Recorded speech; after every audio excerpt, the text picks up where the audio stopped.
And coming to the most interesting story, ఇంద్రుడి వజ్రాయుధం. Last time నేను ఒక స్టోరీలో పొరపాటున బై మిస్టేక్ బ్రహ్మాస్త్రం అన్నాను, ఒక రేంజ్లో వేసుకున్నాను నన్ను. So I'm sorry for that once again.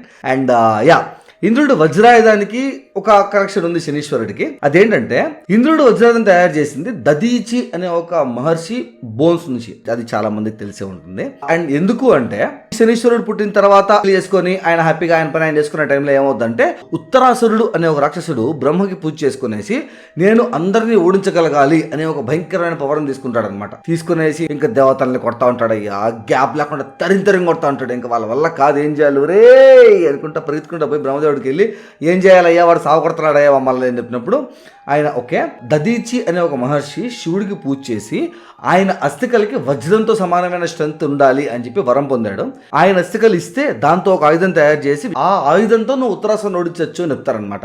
Okay fine fantastic అనేసి ఇంకా అందరూ కట్టుకట్టుకునేసి దదీచి మహర్షి దగ్గరికి వెళ్తారు. దదీచి మహర్షి వీళ్ళని చూసిన వెంటనే అర్థమైపోదు, ఓకే వీళ్ళు వచ్చారు, అందరు కట్టుకట్టు వచ్చారంటే నా టైం వచ్చేసింది. Okay fine. కానీ ఇంట్లో వాళ్ళ ఆవిడ ఉంది కదా, ఇంకా వాళ్ళకి అస్థికలు కావాలంటే ఇంకా చచ్చిపోవాలి కదా, నేను చచ్చిపోతున్నా అంటే భార్య ఎట్టా ఒప్పుకోదు. సో అందుకు ఏం చేద్దాంరా అనేసి సరే ఓ పని చేద్దామని వాళ్ళ భార్య పేరు సువత్సల అనమాట. అసలు ఆమె కూడా మహాపతివ్రత. ఆమెకి ఏం చెప్తారంటే సరే అమ్మ నువ్వు పని చేయి, నదిలో నీళ్ళు తీసుకొని రా చెప్తాడు. సో సరే దాని ఏముంది, ఇంకా భర్త చెప్పాడంటే ఏదో రీజన్ ఉంటుంది అనేసి సరే తెస్తానండి అని చెప్పి వెళ్ళిపోద్దామే. అట్ట పోయిన వెంటనే ఈయన సరే ఓకే ఐఎమ్ రెడీ, మీకు అందరికీ హెల్ప్ అవుద్ది, లోకల్ వెళ్ళడం కోసం అంటే ఐఎమ్ ఆల్వేస్ రెడీ, తీసుకురండి అని చెప్పి అలా కూర్చునేసి ఆయన ఆత్మని దేవుడి దగ్గర పంపించేస్తారనమాట. సో వాళ్ళ ఎముకలు తీసుకొని విశ్వకర్మకి ఇస్తారు, ఆయన వజ్రాయుధం తయారు చేస్తాడు. అప్పుడు ఇంద్రుడికి వజ్రాయుధం వస్తుంది. ఆ వజ్రాయుధంతో ఈ ఉత్తరాసురుని చంపేస్తాడు. ఇది ఇలా ఉంటుంది.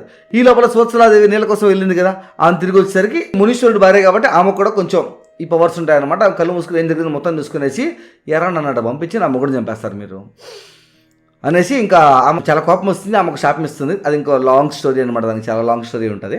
సో ఆమె ఏం చేస్తుందంటే ఇంకా నా భర్త చనిపోయినప్పుడు నేను ఎందుకు ఉండాలి ఇక్కడ, నేను చనిపోతాను అని చెప్పి ఆమె వేసి భర్తతో పాటు వెళ్ళిపోవాలి అని డిసైడ్ అవుతుంది. అట్లా పోయేటప్పుడు పై నుంచి ఆకాశవాణి చెప్తుంది అనమాట, అమ్మా నువ్వు ప్రెగ్నెంట్గా ఉన్నావు, బిడ్డను చంపేయడం కరెక్ట్ కాదు, కాబట్టి బిడ్డను కనేసిన తర్వాత నువ్వు కావాలంటే నీ డిసిషన్ తీసుకో అంటే లేదు నా భర్త లేని లోకంలో నేను బతకలేను అని చెప్పి రాయితో పుట్ట చీల్చేసుకుంటుంది. చీల్చుకుని లోపల నుంచి బిడ్డను బయట తీస్తే ఆ బిడ్డ మొత్తం వెలుగుతూ ఉంటాడు అనమాట. అది శివుడి అంశాన్ని అర్థం అవుతాంకి. సో ఏం చేస్తుంది, ఇంకా నేను ఇక్కడ ఉండలేను, నా భర్తను వెళ్ళిపోవాలి అని డిసైడ్ అయిన తర్వాత ఒక పెద్ద రావి చెట్టుకు పెద్ద త్వర కనిపిస్తుంది. ఆ త్వరలో ఆ బిడ్డను పెట్టి క్షమించమని చెప్పేసి రావి చెట్టుని పిప్పల వృక్షం కూడా అంటారు అనమాట. ఆమె ఇంకా వాళ్ళ భర్త పాటు వెళ్ళిపోతుంది అనమాట, చనిపోతుంది. ఈ రావి చెట్టు వృక్షంలో ఆ త్వరలో కూర్చొని ఉంటాడు బిడ్డ. ఆకలి వేసినప్పుడు ఆ చెట్టు కాయలు పెడితే ఆ కాయలు తిని పెరుగుతాడు, ఆడే కూర్చొని ఉంటాడు. ఇంకా ఎవరు ఏంది అడ్రస్ ఉండదు, ఆడ చెట్టు కింద కూర్చొని చెట్టు మట్టుకొని కూర్చొని ఉంటాడు అనమాట. ఒక కొంచెం పెద్ద అయిన తర్వాత నారదుడు ద అల్టిమేట్ గాడ్ ఆ పక్క నుంచి పోతా ఈడిని చూసి ఎవరినన్నా నువ్వు అంటాడు. తెలియదండి నేను కూడా అదే తెలుసుకుందాం అనుకుంటున్నాను అంటాడు. ఓకే నేను ఎత్తాను స్థలమే చేయబెట్టి మొత్తం చూస్తాడు.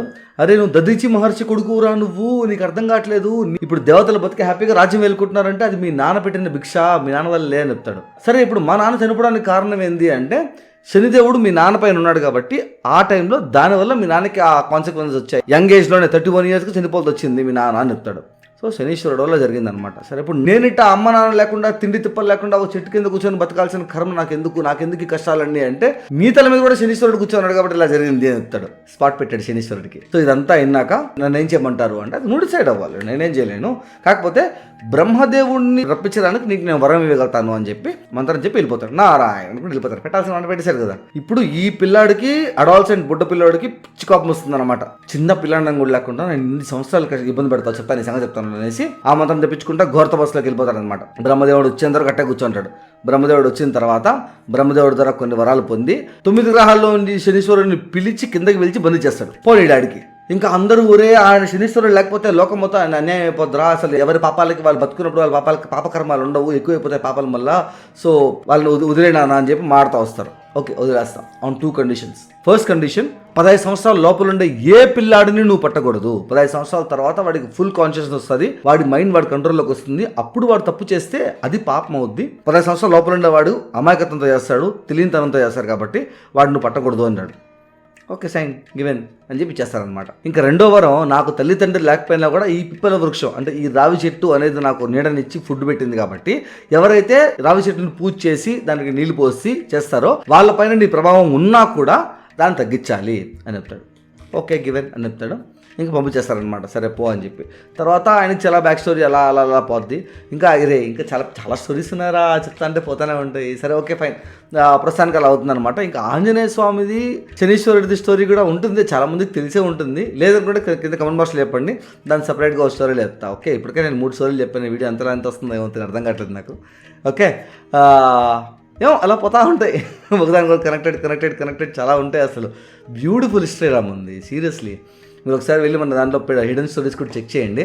అండ్ ఒకవేళ ఇప్పుడు ఫ్యామిలీ మొత్తం దగ్గర చూస్తా అంటే ఇంట్లో చిన్నపిల్లలు ఎవరన్నా ఉంటే మీరేం చేస్తారంటే వాళ్ళ హోంవర్క్లన్నీ కంప్లీట్ చేసుకొని టైంకి కంప్లీట్ చేసుకుంటే డైలీ నేను గేమింగ్ ఛానల్ ఒకటి పెట్టి సింపుల్ గేమ్స్ లైక్ కాల్చుకోవడాలు, రక్తపాతాలు, ఇట్లా హిడెన్ వైలెంట్ గేమ్లు కాకుండా చిన్న పిల్లలతో ఆడే గేమ్స్ ఆడుతున్న రోజు 1 hour 3rd ఛానల్లో.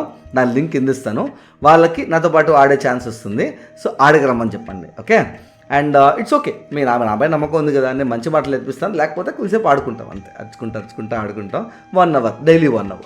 ఓకే, కుదిరితే పంపించండి. మీరు కూడా రండి, 1 hour రిలాక్స్ అవ్వడానికి చేస్తారా పని, ఇట్ డజంట్ మ్యాటర్. ఓకే, ఇప్పుడు నేను చెప్పిన దాంట్లో ఏదైనా హిడెన్ స్టోరీస్ మిస్ అయ్యిందా, మీకు ఏదైనా చెప్పాలన్నా, అండ్ ఒకళ్ళు తప్పు చేస్తుంటే ఏదైనా తప్పు చెప్పుంటే ఐఎమ్ సారీ. అండ్ మీకు ఏదైనా ఇంట్రెస్టింగ్ స్టోరీస్ ఉంటే అడగండి, I will definitely tell. Okay, I will meet you with the next story soon. Till then have a nice day. Bye.